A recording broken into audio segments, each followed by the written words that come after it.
Welcome everybody to episode 2 of Everlasting Summer. I hope you enjoyed episode 1. This guitar though, I just loaded it in and the guitar came on. I was like, what? Anyway, let's carry on with this, shall we? Let's sleep in a bus. We arrived in a different bus. We were in winter and now we're in summer in the middle of nowhere. Just outside a gate called Sovionok. I should carefully scout the area. Sovionok meets outlet. Huh? A brick wall and its gates crowned with a Sovionok sign.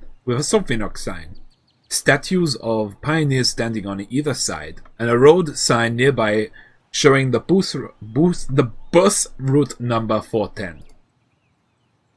Trip's taken a bit too long today. I smirked at my own joke. A person may start acting inappropriately in extreme situations. Something like that is probably happening to me now. This place didn't look abandoned at all. No rust on the gates, no damage to the walls.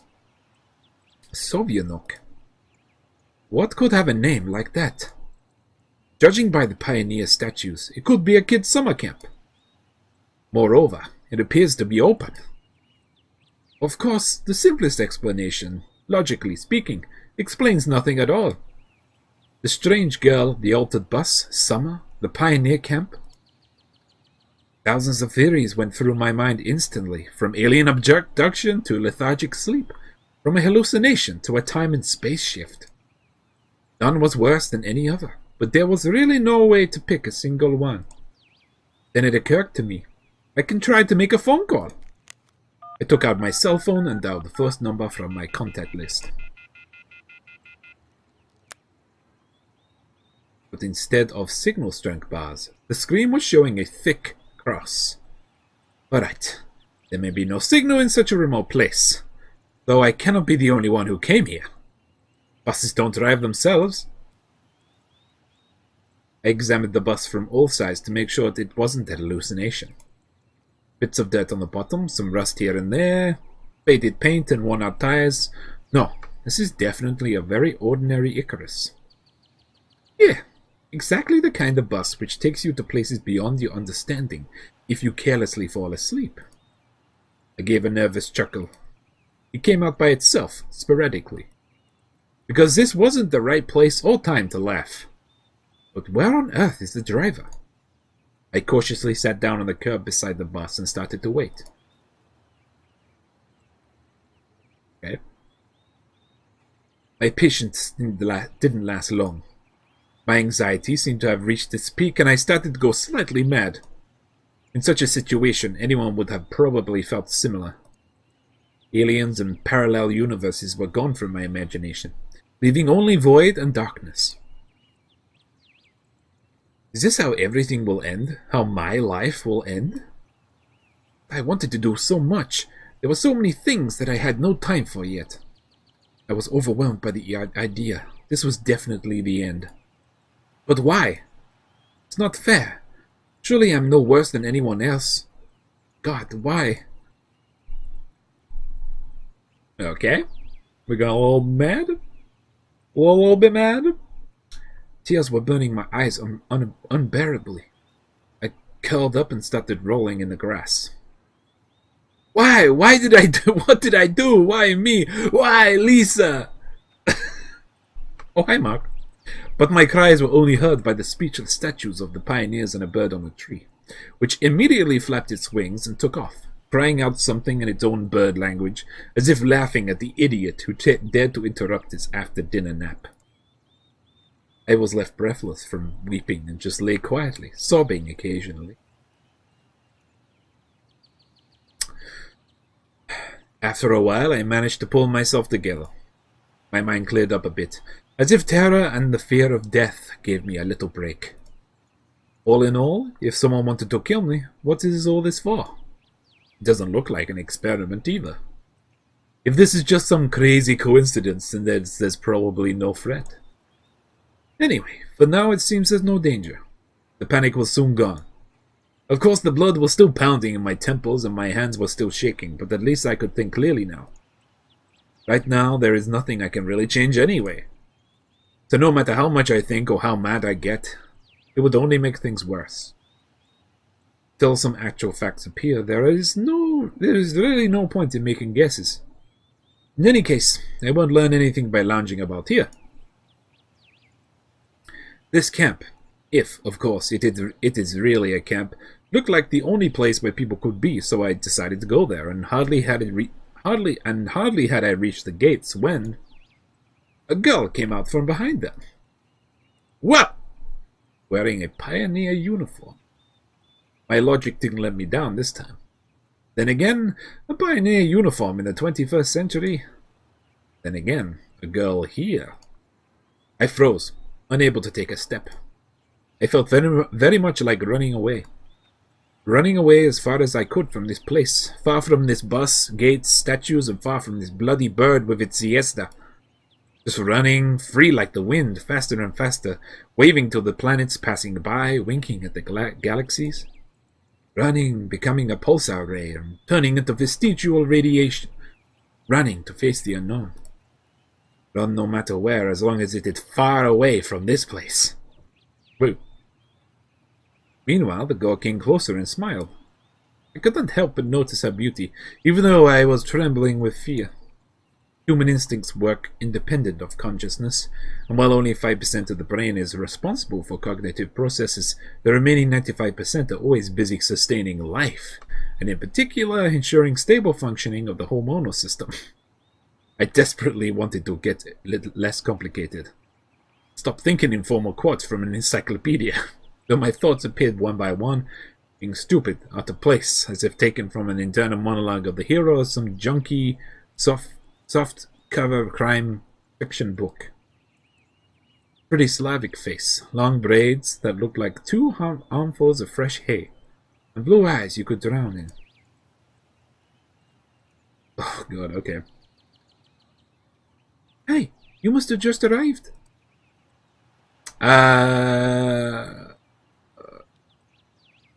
Yeah? Yes? Right then, welcome. She smiled broadly. Strange. It looked as if I had just a normal girl strange. It looked as if I had such a normal girl in front of me. Bah, I shouldn't have returned here. The woods and fields seemed better. What shall I do next? Try to speak with her as if she was a human, or run away, or what? The blood was pumping unbearably in my head, tearing it apart from the inside. A little bit more and the poor pioneer girl would be splattered with the gruesome contents of my skull. What's so funny about that? The girl looked me over. It sent shivers down my spine, and my knees started to tremble. Nothing? Great then. Right? Great. What's so great about that? Suddenly a thought crossed my mind. To hell with all of it. Forget about the bus behind me, the fact that it was winter yesterday and summer today. I wanted to rip off my itchy sweater and just accept that all this is actually happening. Everything as it should be. All this is for the best. Would you happen to know? You should go to the camp leader. She'll tell you everything. Look. You go straight ahead to the square, then turn left. You'll see several small cabins. She pointed at the gates, as if I knew what was behind them. What? Dimitrievna is a patronymic, a derivative of a person's father's name, in this case Dmitri. But by Russians after the the person's first name is a sign of respect. Oh, okay. So Father Olga? Well, you can ask someone where Olga Dmitrievna's cabin is. I, got it? Of course I didn't. Well, I've got to go now. The girl waved a hand at me and disappeared through the gates. It seemed as if, to her, I was something. Oh. It seemed as if to her I was something ordinary.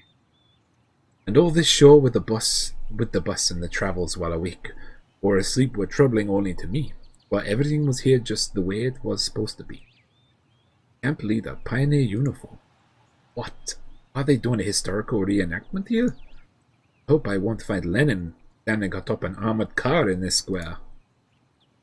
But even that would not surprise me now. After standing alone for a while, I headed into the camp. A mere 50 meters ahead, a small one-story house popped up on the left side. The sign near the door said clubs. I was about to come closer. Whoa! When the door suddenly opened, and a short girl wearing a pioneer uniform came out. Her pretty face gave me the impression of one suffering for the fate of the whole of mankind with a universal sorrow.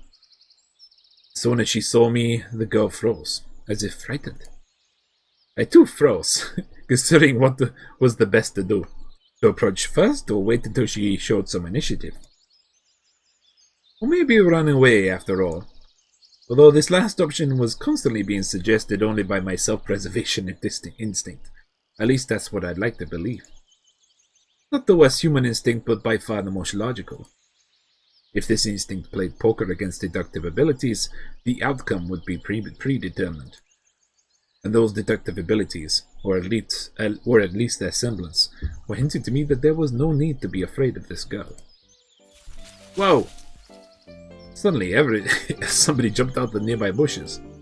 A girl wearing a bright red t-shirt with USSR written on. Such a perfect reproduction of the age. She looked quite short from a distance and was probably younger than both pioneer girls, the one at the gate and this girl at the door of the clubs. At last I decided to come to music though.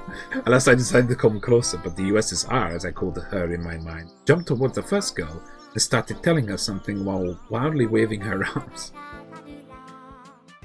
The other girl in turn seemed confused and lowered her gaze, remaining silent.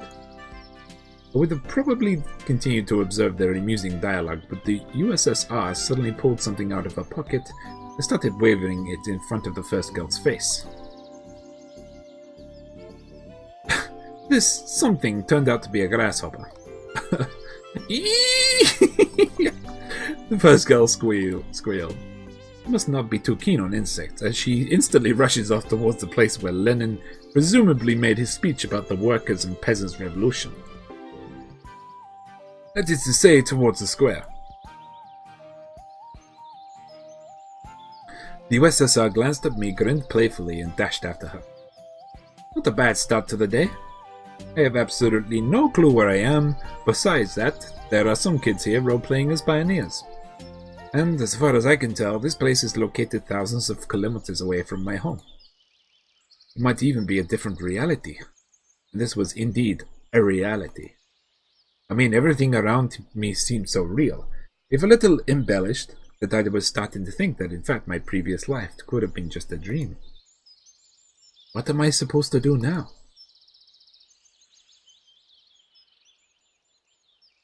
I was picking at the cracked paving stones with my shoe and stared aimlessly at the club's building. Just a few more seconds before I have to come up with some decision. That's when I recalled myself rolling on the grass, weeping. I cringed in disgust.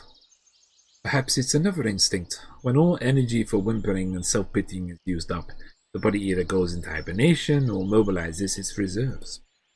Mine seems to have chosen the second option because out of the blue, I found the determination to figure out what was going on. And in order to do that, I had to act like a man, like a human, to maintain the dignity of a representative of my own world. I followed the path to the left, and the right side of which stood small cabins, apparently the homes of the local pioneers. Actually, they looked quite cozy from the outside. Even though I was born in the US and in the Soviet Union, I'd never been part of its children's organizations, neither the pioneers nor even the younger October children. I imagined the daily life of a typical pioneer camp a bit differently. Huge barracks with long rows of metal bunks. Wake-up call at 6 o'clock, played by a siren, 1 minute to make your bed, then joining the formation at the drill square. Oh wait, Could I be confusing it with something else? Suddenly, something struck me on the back. I staggered but remained on my feet, turned around and prepared to fight heroically for my life. Whoa! Hello! But all I found was another girl standing before me. My mouth hung open in surprise. Pick your jaw off the ground. I closed my mouth. The same pioneer uniform, but the way she was wearing it looked, let's say, provocative. Like all the girls I had met here before, this one was rather cute, but her overtly arrogant expression killed any desire to get to know her better. New here, are you? Fine, see you! She threw a threatening glance at me and walked past. I waited for the pioneer girl to turn at the corner. Who knows what else she might have been up to? The most interesting thing was that even this hostile girl seemed completely normal to me. She did not give off the feeling of deadly danger. Except maybe the danger of getting punched in the nose. Boys aren't meant to be here, I think, dude. At last, I managed to make it to the square.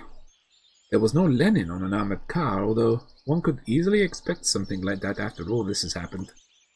Instead, however, a monument to a certain comrade towered in the middle of the square. The letters on the pedestal read Genda. Must be some big figure in the party. There were some small benches at the sides. It's quite pleasant here. Where did that girl tell me to go? To the left or to the right? To the left, to the right, to the left, to the right. Why am I going there anyway? Alright, I decided to pretend to be normal. So, to the right. Through a small grove, I came out at a pier. I must have taken a wrong turn. Hey, wrong way! I turned towards the voice. Whoa! That first girl stood before me. Now what did I tell you? Take a left at the square, wasn't it? She had changed from her pioneer uniform into a bikini. Oh, I still haven't introduced myself, have I? My name is Slavia. Actually, my full name's Slaviana, but everyone calls me Slavia. So you can too? Yeah. I still feel a bit confused. I could not come up with more meaningful answers. And what's your name? I felt like she could see right through me. Semyon. Nice to meet you, Semyon. Alright, I'm almost done here. Would you wait here a minute? I'm going to change, and we'll go to Olga Dmitrievna's together, okay? Agreed? Agreed. After this exchange, she ran off. I sat on the pier and let my feet hang into the water. I was wearing heavy winter boots, but in strong weather there was nothing wrong in getting my feet wet. Furthermore, it let me cool myself a little. Looking at the river, I was brainstorming and processing everything that has happened. If this is some kind of conspiracy, it's a weird one, even too friendly at times. It really looks like a random event. An entirely incomprehensible random event. Here we go. Slavia was standing beside me, dressed in the pioneer uniform again. Let's go. I've been here for a very short time, but all of the people I've met, she looks the least suspicious. However, this fact is already suspicious itself. We walked to the square. Whoa! The USSR girl and the girl who hit me on the back were there, chasing each other. Is that some kind of game they're playing? Uliana, enough running! I'll tell everything to Olga Dmitrievna. Aye, aye, Captain. I decided not to question Slavia for a while after what was going on for the local residents. But better meet with this mysterious Olga Dmitrievna first. Sounds like she's the boss here. We walked past the rows of almost identical cabins, some of which looked like fat beer barrels, while others looked more like household sheds. Finally, Slavia stopped in front of a smallish, one-story cabin. That looks really pretty. It looked like an artist's painting. The faded paint chipping here and there with age, was sparkling in the sun. The window shutters, slightly ajar, were swaying almost unnoticeably in the wind, and huge lilac bushes were growing at the sides. It seemed as if this ramshackle hut was drowning in a storm of purple silk, and the lilacs, like some elemental force, were inexorably destroying the troop's leader's house. What are you standing there for? Let's go! Savia slapped me out of my daydreaming. Oh. Stop teasing Lena already? And stop teasing Lena already. Okay. You know. You can't do this to me. You can't. Hang on. I gotta fucking screenshot this. Oh my goodness. Lena? Sounds like there's someone else inside. Indeed, a moment later the door swung open and Uliana ran out and dashed past with the same mischievous grin. The pigtailed girl came out next. Don't let it bother you, Lena. Her name is Lena. But to be thankful it's not Rena, at least. But I don't. Instead of finishing her sentence, she blushed and quickly headed towards the square. For some reason I felt like turning and following her with my eyes, but Slavia said, Come. We entered the cabin. Inside it looked something similar to what I'd imagined. 2 beds, a table, a couple of chairs, a simple carpet on the floor, a wardrobe. Nothing special, but at the same time it felt homelike and cozy. Although this room was almost in the same state of disorder as my own flat. Whoa! These hot ladies in your area. The girl standing near the window appeared to be about 25 years old. Nature had obviously gifted her with a pretty face and a good body. At least one thing can keep you happy in this pandemonium. The locals are beautiful. You are finally here! Excellent! My name is Olga Dimitrievna. I'm the camp leader. Nice to meet you. I'm Semyon. I decided to talk as if I wasn't surprised by anything that was going on. She came closer. We've been expecting you since this early morning. You've been expecting me? Yes, of course. When does the next bus come? And why do you need it? Yes, right. Why would I need it? Guess I shouldn't ask direct questions. The people here may react to them quite unlike how I'd prefer. But I doubt I'd get any answers. No reason, just curious. By the way, where are we exactly? Our mailing address, I mean. I wanted to send a letter to my parents to tell them I got here fine. For some reason, I had the desperate idea that if I played along, I would find something out. Oh, but your parents called just half an hour ago. Sent their regards to you. That's a surprise. So, can I call them? Because I forgot to tell them something before I left. No! She gave me a sweet, spontaneous smile. Why not? We don't have a phone here. Then how could my parents make a call to here? I've just come back from this district central town. I talked with them there. Ah, so that's how it is. Can I somehow get to the town? No. Kept the same smile. Why not? Because the bus only comes in a week. I decided not to require how the troop leader managed to get there and back. I would get no answer anyway. Well, this time Slavia was standing next to me and seemed to find nothing odd in our conversation. Oh, we need to find a uniform for you. I've got absolutely no desire to put on a pioneer shorts or to wear the ridiculous red neckerchief. However, wearing winter clothes in summer isn't a great idea either. Right, thank you. I wonder if I'm the only one here who finds it strange that someone's wearing a coat and winter boots in such heat. Right, y'all. I'll be off then, and you can get yourself acquainted with the camp.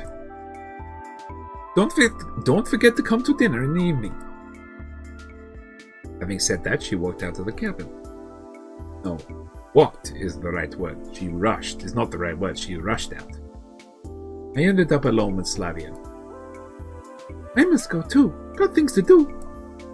Take a walk, look around the camp a bit. See you in the evening.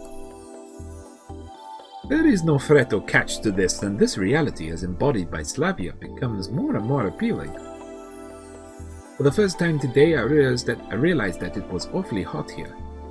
Although, obviously, my winter clothes were to blame for that. I took off my coat and dropped it onto the bed. My pullover followed it, and I was now wearing only the shirt. That's much better. All I could do now was follow their advice and go look around the camp. I'll try to find something out in the meantime. But we gotta finish, because we are over time. Who? Passing the local resident district. That's all pioneer guy coming my way. Okay, guys. So... wow.